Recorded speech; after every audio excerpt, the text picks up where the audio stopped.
407 years ago, our fathers brought forth on this continent a new nation, conceived in liberty, and dedicated the proposition that all men are created equal. Now we are engaged in a great civil war, testing whether that nation or any nation so conceived and so dedicated can long endure. We are met on a great battlefield of that war.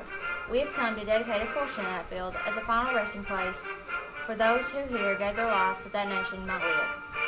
It is altogether fitting and proper that we should do this. But in a larger sense, we cannot dedicate, we cannot consecrate, we cannot hallow this ground. The brave men, living and dead, who struggled here, have consecrated it, far above our poor power to add or detract. The world will little note nor long remember what we say here, but it can never forget what they did here. It is for us the living, rather, to be dedicated here to the unfinished work, for which they who have fought here have thus far so nobly advanced. It is rather for us to be here dedicated to the great task remaining before us, that from these honored dead we take increased devotion, for which they gave the last full measure of devotion.